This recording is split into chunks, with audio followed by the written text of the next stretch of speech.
इसके आगे के एपिसोड्स अगर आपने नहीं पढ़े हैं तो प्लीज़ पहले उसे पढ़ ले, जिससे आपको कहानी बहुत ही अच्छे से समझ में आएंगे। साथ ही आज का एपिसोड आपको कैसा लगा, पढ़ने के बाद एक लाइक और एक कमेंट करना बिल्कुल भी ना भूलें। और अगर आप इस चैनल पर नए हैं और अभी तक आपने इस चैनल को सब्सक्राइब नहीं किया है तो प्लीज़ सब्सक्राइब कर दीजिए। सृष्टि का उसकी बातें सुनकर छोटा सा मुंह बन जाता है। उसने हिम्मत करके धीरे से रुद्रा से अपनी बात कही, प्लीज़ मुझे जाने दीजिए, आप जब चाहे मुझे वापस ले आना। रुद्रा ने उसके गाल पर हाथ फेरते हुए कहा, पर मैं तो तुम्हें जाने ही नहीं देना चाहता हूँ। सृष्टि ने उसकी बातें सुन रोने सा सूरत बना ली। इससे पहले कि वो कुछ बोल पाते, बाहर से उसका कजन जीत की आवाज़ सुनाई देती है, दीदी। उसकी आवाज़ सुन रुद्रा ने सृष्टि को छोड़ दिया, एक नज़र उस पर करता है, फिर दरवाजे पर खड़ा जीत की तरफ बढ़ जाता है। रुद्रा ने दरवाजे पर खड़े जीत को बुलाते हुए कहा, अंदर आजा। जीत डरते हुए अंदर आया, पर जब उसने अंदर सृष्टि को देखा तो जाकर दीदी के गले लग जाता है। वहीं रुद्रा उन दोनों को देख मुस्कुराया और बाहर चला गया। कुछ देर तक सृष्टि और जीत बैठकर बातें की। तब तक रुद्रा जीत के लिए चाय और समोसे लेकर आता है। उसने बेड पर बैठ जीत को अपने पास बुलाते हुए कहा, आओ साले साहब। जीत खाने का शौकीन था, साथ ही उसकी उम्र भी कम थी, जिससे उसकी समझदारी इतनी नहीं थी। वह सब कुछ भूल खाने को उठ ही रहा था कि सृष्टि उसे पकड़ते हुए रुद्रा से कहा, नहीं नहीं, वो ये सब नहीं खाता है, आप ये सब छोड़िए, जीत आपसे कुछ पूछना चाहता है। रुद्रा ने टेबल पर नाश्ता लगाते हुए कहा, हाँ तो पूछो, किसने मना किया है?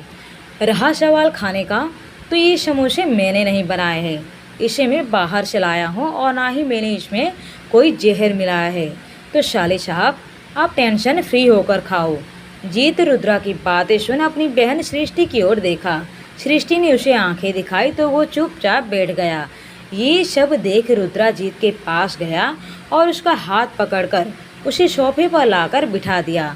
जीत फिर से अपनी दीदी सृष्टि को देखने लगता है, फिर रुद्रा को और फिर समोसे को।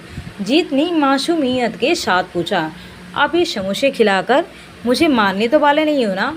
रुद्रा की हंसी छूट जाती है, अरे नहीं साले साहब, अब तो रिश्तेदारी हो चुके हैं, अब मैं तुम्हें क्यों मारूंगा? रुद्रा की बातें सुनकर जीत खुश हो जाता है, ठीक है, अब आप इतना बोल ही रहे हो तो मैं खा लेता हूँ। रुद्रा उसके पास बैठते हुए पूछता है, अच्छा बताओ क्या पूछना चाहते थे? जीत खाते हुए, यही कि क्या आज मैं दीदी को अपने साथ ले जाऊं, कल वापस छोड़ जाऊंगा। रुद्रा कुछ देर तक चुप रहने के बाद अचानक खड़ा होता हुआ, ठीक है, जाओ रेडी हो जाओ। ये सुन सृष्टि मन ही मन झूम उठी। उसने रुद्रा के सामने कोई हरकत नहीं की, चुपचाप रूम से निकलकर बाथरूम की ओर बढ़ गई। रुद्रा ने जीत को खाता छोड़ सृष्टि के पीछे पीछे चला गया और उसने सृष्टि को रोकते हुए कहा, अपने साथ कपड़े तो लेती जाओ, या फिर मायके जाने की खुशी में होश ही उड़ गए तुम्हारे। सृष्टि उसकी बातें सुन रुक गई और धीरे से बोली, मैं भूल गई थी। रुद्रा जो कि एक साड़ी लेकर उसे देने आया हुआ था, उसकी ओर बढ़ाता हुआ, ये लो, जल्दी से पहन कर आना। सृष्टि बस हाँ में सिर हिला देती है। कुछ देर बाद अब सृष्टि तैयार होकर रुद्रा के सामने खड़ी थी। रुद्रा सृष्टि पर एक नज़र करता है और बिना कुछ कहे ड्रेसिंग टेबल की तरफ बढ़ गया। सृष्टि चुपचाप खड़ी उसके हरकतों को देख रही थी। रुद्रा बिना कुछ कहे अचानक से पास आता है और सृष्टि की मांग भर देता है। सृष्टि ये सब कुछ देखती रह जाती है। रुद्रा उसके गाल को प्यार से सहलाते हुए कहता है, आइंदा इसे कभी मत भूलना। यहाँ जीत खा पीकर बेड पर आराम से लेटा हुआ है। उसे देखकर सृष्टि का चेहरा सिकुड़ जाता है। वह गुस्से में उसके पास गई और लगभग चिल्लाते हुए कहती है, उठो मोटू, हमें चलना भी है। जीत को आराम से सोता देख रुद्रा की फिर से हंसी छूट जाती है। उसने हंसते हुए सृष्टि से कहा, उठाओ इसे, मैं तुम दोनों को छोड़ाऊंगा। सृष्टि ने झट से कहा, आप परेशान मत होइए, पापा ने पहले से ही कैब बुक करा रखी है। सृष्टि जैसे तैसे जीत को उठाती है और दोनों घर से निकलते हैं। शंकर सृष्टि को घर से जाते हुए देख लेता है। उसने रुद्रा से कहा, ये क्या है, तूने उसे जाने कैसे दिया? तुझे लगता है कि वो वापस आएगी? इस पर रुद्रा ने मुस्कुराते हुए कहा, बिल्कुल भाई, वो भी आज ही वापस आएगी। यहाँ सृष्टि और जीत शांति से वहाँ से निकल जाते हैं। सृष्टि रास्ते में जीत को डांटते हुए कहती है, किसी काम के नहीं हो तुम, बस मन भरकर खा लिया और सोते रहे। मुझे अच्छे से पता है ये लोग हमें इतनी आसानी से जाने कैसे दिया। जरूर इनकी नज़र हम दोनों पर रही होगी। बस एक बार मुंबई छोड़कर निकल जाए, फिर मुड़कर कभी पीछे नहीं देखेंगे। जीत ने चलते चलते सृष्टि से कहा, दीदी आप टेंशन मत लीजिए, रोहन भैया ने सब इंतज़ाम कर दिया है। सृष्टि ने हैरानी से पूछा, रोहन ने? जीत, हाँ दीदी, इसलिए तो मैं उस रुद्रा के आदमियों को चकमा देकर आपको पीछे के रास्ते से लाया हूँ। वो देखिए। सृष्टि ने जीत के कहने पर इधर उधर नज़र दौड़ाई तो कुछ ही दूरी पर उसे रोहन अपने कार के पास खड़ा दिखाई दिया। सृष्टि खुश होते हुए जीत का हाथ पकड़कर रोहन की तरफ भागी। वहीं रोहन भी दौड़ता हुआ सृष्टि के पास आया और उसे बाहों में भर लिया। मगर जो खुशी सृष्टि के चेहरे पर थी वो पल भर में ही हवा हो गई। वो रोहन के गले लग असहज हो गई। उसने रोहन को खुद से अलग किया। रोहन ने सृष्टि के चेहरे को अपने हाथों में लिए पूछा, तुम ठीक तो हो ना? उस कमीने ने तुम्हें कुछ किया तो नहीं ना? सृष्टि ने उसके हाथ को अपने चेहरे से हटाते हुए कहा, हाँ मैं ठीक हूँ, अब चलो यहाँ से। रोहन ने उसकी बात सुन जल्दी से आगे बढ़ते हुए कहा, हाँ चलो चलो। रोहन आगे बढ़ा पर उसने महसूस किया कि सृष्टि अपनी जगह से हिल नहीं रही है। रोहन ने पीछे मुड़कर देखा तो एक जोरदार मुक्का उसके नाक पर जा लगा। बीवी, ये तुमने बहुत गलत किया। आवाज़ सुनकर सृष्टि पीछे मुड़कर देखा तो उसकी कलाई थामे रुद्रा खड़ा हुआ था। जी वो। सृष्टि कुछ आगे बोल पाती कि रुद्रा उसे अपनी ओर खींचकर गुस्से से लाल पड़ी अपनी आंखों से घूरा। फिर दांत पीसते हुए उसने कहा, हिम्मत कैसे की तुमने किसी गैर मर्द को छूने की? सृष्टि उसकी गुस्से से भरी आवाज़ सुनकर डर से कांप उठी। उसने इधर उधर देखा तो जीत को छोटे पकड़ा हुआ था। वहीं रोहन अपनी नाक को पकड़े ज़मीन पर दर्द से तड़प रहा था। सृष्टि ने हिम्मत कर रुद्रा के आंखों में देखते हुए कहा, मुझे। इससे पहले कि आगे वो कुछ कह पाते कि रुद्रा ने उसके जबड़े को ही पकड़ लिया और उसकी आवाज़ दबकर अंदर ही रह गई। डर से उसकी आंखें बड़ी हो गई थी। मन में बस एक ही सवाल था, रुद्रा अब उनके साथ क्या करने वाला है? तब जीत ने चिल्लाते हुए कहा, मेरे दीदी को छोड़ दो, उनकी कोई गलती नहीं है, ये सब मैंने ही कहा था उन्हें करने के लिए। जीत की बातें सुनकर रुद्रा उसकी तरफ मुड़ा कि उसे देखा तो वह छोटे की पकड़ से छूटने की कोशिश कर रहा था। रुद्रा ने सृष्टि को एक झटके में छोड़ दिया और जीत की तरफ बढ़ गया। वहीं रुद्रा को जीत की तरफ बढ़ता देख सृष्टि के चेहरे पर डर साफ झलक आया था। वो जल्दी से रुद्रा के पीछे गई और उसका हाथ पकड़ते हुए कहा, नहीं प्लीज़ इसे छोड़ दीजिए, इसकी कोई गलती नहीं है, ये सब मेरा प्लान था, ये तो बच्चा है, जो सज़ा देनी है मुझे दीजिए, आप प्लीज़ इसे जाने दीजिए। इधर सृष्टि ने रुद्रा को अपनी बातें कह ही रही थी कि अचानक से रोहन आकर पीछे से रुद्रा पर हमला कर देता है। सृष्टि ये देखकर रुद्रा का हाथ छोड़ दिया और चीख उठी। रुद्रा को रोहन का उसकी पीठ पर पंच मारने से कोई खास फर्क तो नहीं पड़ा, पर हाँ उसका गुस्सा वो ज़रूर उसके हाई लेवल तक पहुंच गया। वो गुस्से से मुड़ा तो रोहन मारे डर के पीछे हट गया। वो अच्छी तरह से जानता था कि वो रुद्रा के सामने नहीं टिक सकता। रुद्रा उससे कई गुना ताकतवर था।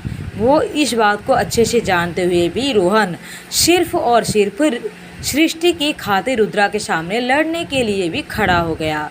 उसे देखते हुए रुद्रा ने अपने एक हाथ से सृष्टि का हाथ थाम लिया, वहीं अपने दूसरे हाथ से अचानक से रोहन के मुंह पर दे मारा। रोहन खुद को संभाल पाता कि वहीं रुद्रा अपने एक हाथ से ही उसे मारना शुरू कर दिया। वह उसे एक हाथ से ही मारे जा रहा था, वहीं अपने दूसरे हाथ से सृष्टि को अपने साथ ही घसीटे जा रहा था।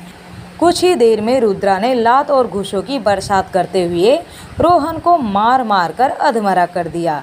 ये सब देख सृष्टि शून्य पड़ चुकी थी। उसने सोचा भी नहीं था कि रुद्रा इतना खतरनाक साबित हो सकता था। रोहन की हालत देख अब सृष्टि और चुप नहीं रहा गया। उसने चिल्लाते हुए कहा, बस कीजिए, मर जाएगा वो। सृष्टि की आवाज़ सुनकर रुद्रा रुक गया और सृष्टि का हाथ छोड़ दिया। रुद्रा का उसके हाथ पकड़ने की वजह से उसका हाथ दर्द होने लगा था। वो कुछ सांस ले पाती कि इससे पहले उसके कंधों को पकड़कर अपनी ओर खींचते हुए गुस्से से हुए लाल आंखों से सृष्टि की आंखों में झांकते हुए रुद्रा उसे पूछता है, बहुत फिक्र हो रही है ना तुम्हें इसकी? भागना चाहती थी तुम इसके साथ, लो छोड़ दिया, अब भागो इसके साथ। मैं भी तो देखो कितनी हिम्मत है तुम्हारे अंदर।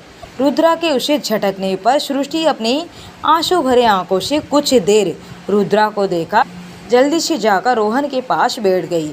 उसके गालों को थपथपाते हुए उसे उठाने के लिए कहा। ये सब देख रुद्रा का खून खौल गया। हद तो तब हो गई जब सृष्टि ने रोहन का सिर अपनी गोद में रखकर उसे होश में लाने की कोशिश करने लगी। ये सब देख रुद्रा के बर्दाश्त के बाहर था। उसने अपना गन निकालकर सृष्टि की दोनों साइड पर फायर कर दिया। रुद्रा की इस हरकत से सृष्टि घबरा गई।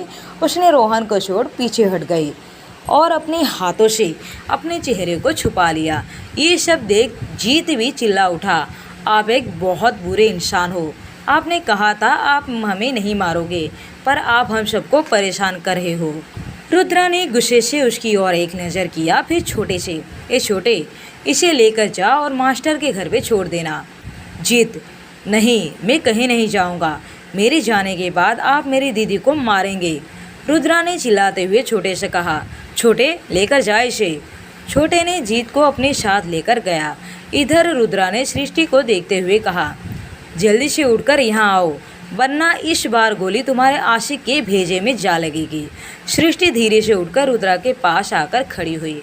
रुद्रा सृष्टि का हाथ पकड़कर उसे वहाँ से ले जाता है कि सृष्टि अपनी पूरी हिम्मत जुटाकर कहती है, इन्हें किसी हॉस्पिटल में एडमिट करा दीजिए, इन्हें बहुत चोट लगी है। सृष्टि की बातें सुन रुद्रा ने कहा, बहुत चिंता हो रही है इसकी। अब एक भी शब्द कहा तो मुझे इसे मारने में 1 मिनट का भी वक्त नहीं लगेगा। अब सृष्टि एक बार रोहन की तरफ नज़र करती है और रुद्रा के साथ चल देती है। कल उसने अपने मम्मी पापा के साथ बात करने के बाद उन लोगों ने सोचा था कि एक बार सृष्टि रुद्रा के चुंगल से आज़ाद हो जाए, फिर वो लोग हमेशा हमेशा के लिए मुंबई शहर छोड़कर चले जाएंगे। पर ये सब कुछ इतना आसान नहीं था। इधर रुद्रा सृष्टि को लेकर वापस घर में आया तो एक नज़र गुस्से से सृष्टि पर किया, जो लाल बनारसी सिल्क साड़ी में नई नवेली दुल्हन सी सजी सवरी गुड़िया सी लग रही थी। पर चेहरे पर कोई खुशी नहीं, बजाय आंसू और दुख छलक रहा था। रुद्रा को अचानक से कुछ याद आता है तो वो सृष्टि पर चिल्लाता हुआ कहता है, ये साड़ी जाकर बदल कर आओ और अभी के अभी नहा कर आओ। इस पर सृष्टि रुद्रा से बिना किसी बहस के कमरे से चली जाती है और यहाँ शंकर रोहन को हॉस्पिटल पहुँचा दिया था। वहीं शारदा जी काफ़ी परेशान होकर इधर उधर टहल रही थी। उन्होंने परेशान होते हुए अनिल जी से कहा, ये जीत अभी तक सृष्टि को लेकर आया क्यों नहीं? अनिल जी, मुझे बहुत ही फिक्र हो रही है दोनों की, आप एक बार रोहन को फ़ोन लगाइए ना। अनिल जी उनकी परेशानी को देखते हुए रोहन को कॉल लगाया, पर उसने नहीं उठाया। जब कई बार कॉल करने के बावजूद रोहन ने फ़ोन नहीं उठाया तो दोनों की चिंता और भी ज़्यादा बढ़ गई कि कुछ ही समय में बड़ी मम्मी शारदा जी को उनके पीछे की ओर से जीत की आवाज़ सुनाई देती है। वह मुड़ी तो घर के मेन दरवाजे पर जीत खड़ा था। यहाँ सृष्टि एक बार फिर नहाकर कमरे में आई तो देखा कि कमरे में रुद्रा नहीं है। ये देख सृष्टि को थोड़ी राहत मिली। उसने अपना सिर दीवार से टिकाकर अपनी आंखें बंद कर ली। आज जो कुछ भी हुआ उसके बारे में सोचकर उसके पसीने छूट रहे थे। अभी वो अपनी आंखें बंद करके कुछ सोच ही रही थी कि कोई आकर उसे अपनी बाहों में भर लेता है। सृष्टि डर से शक पका गई, पर अगले ही पल शांत हो गई जब उसे रुद्रा की आवाज़ सुनी। रुद्रा ने उसे बाहों में भरकर उसके कान पर किस करते हुए कहा, मुझे अच्छा नहीं लगा, मुझे बिल्कुल भी पसंद नहीं आया तुम्हारा यूँ गैर मर्द को छूना। क्यों तुमने उसे गले लगाया? क्यों उसे छुआ? क्या बहुत प्यार करती हो तुम उससे? क्या मैं सच में इतना बुरा हूँ? सृष्टि रुद्रा के छुअन से और अचानक से उसके आवाज़ में आई नरमी से सिहर रही थी। रुद्रा ने उसे पूरी तरह से खुद में समा लिया था। सबसे अजीब बात तो ये थी कि रुद्रा के उसे छूने पर एक बार फिर सृष्टि को कुछ अलग ही एहसास हो रहा था। जब रुद्रा के होठों ने सृष्टि के कान के नाजुक हिस्से को छुआ तो वो पल भर के लिए सृष्टि का दिल थम सा गया। सृष्टि ने उसे खुद से अलग करते हुए कहा, आप गलत समझ रहे हैं, मैंने उसे गले से नहीं लगाया था। रुद्रा ने फिर से उसे बाहों में भरकर कस लिया। तुम्हें पता है ना, मुझे सबसे ज़्यादा नफरत झूठ से है और झूठ बोलने वालों से। मैं कल रात ही समझ गया था तुम और तुम्हारा परिवार मिलकर क्या खिचड़ी पका रहा है। अब रुद्रा अपना हाथ उसकी कमर पर रखते हुए धीरे से उसके कान में कहता है, बीवी हो तुम मेरी, मुझे बर्दाश्त नहीं है कि तुम किसी और के बारे में सोचो। भूल जाओ अपने प्यार को। सृष्टि उसकी आवाज़ से और उसके आवाज़ से आए बदलाव से समझ चुकी थी कि रुद्रा ने ड्रिंक किया है। फिर भी पता नहीं क्यों सृष्टि रुद्रा को अपनी सफाई देनी चाहे। आप गलत है। आपको लगता है मैं रोहन जी से प्यार करती हूँ तो आप बिल्कुल गलत है। आपका रोहन को मेरा आशिक कहना भी गलत है। रुद्रा ने सृष्टि के चेहरे को अपने हाथों में लेकर, मैं कुछ नहीं जानता। तुम्हें छूने का और तुम्हें गले से लगाने का हक सिर्फ मुझे है। अगर तुम्हें कोई आंखें उठाकर देखता भी है तो मैं उसकी आंखें नोच लूँगा।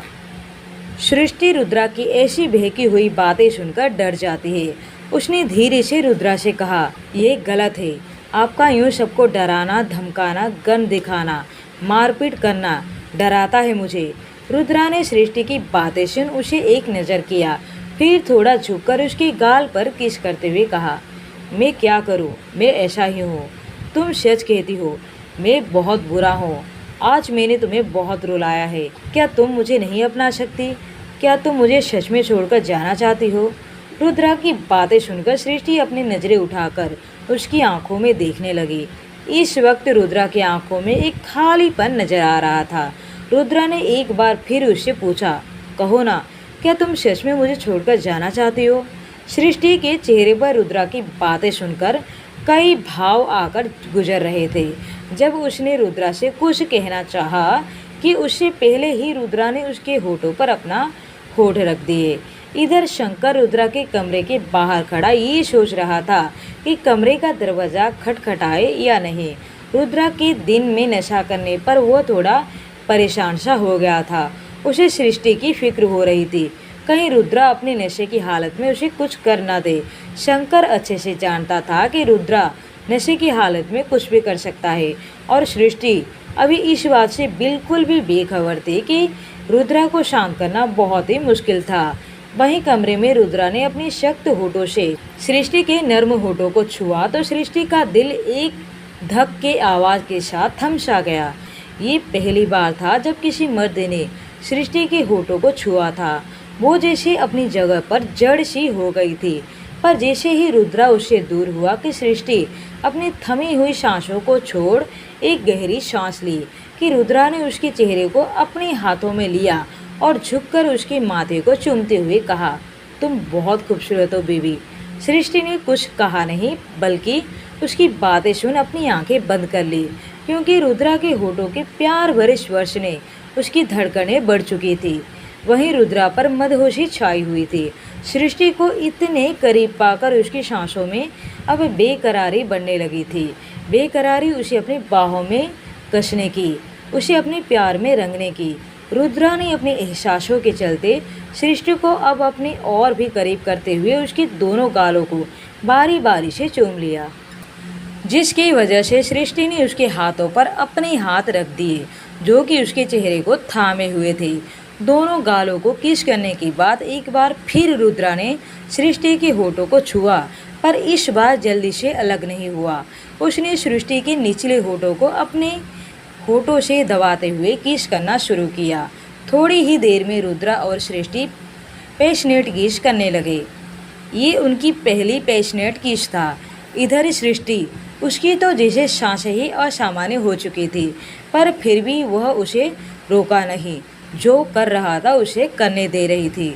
रुद्रा ने किस करते हुए सृष्टि के पीठ पर अपनी पकड़ मजबूत करके उसे खुद में समाना चाहा, पर उसके इस हरकत से सृष्टि जैसे होश में आ गई। सृष्टि ने रुद्रा को धक्का देते हुए खुद से अलग करते हुए कहा, आपकी हिम्मत कैसे हुई मुझे छूने की।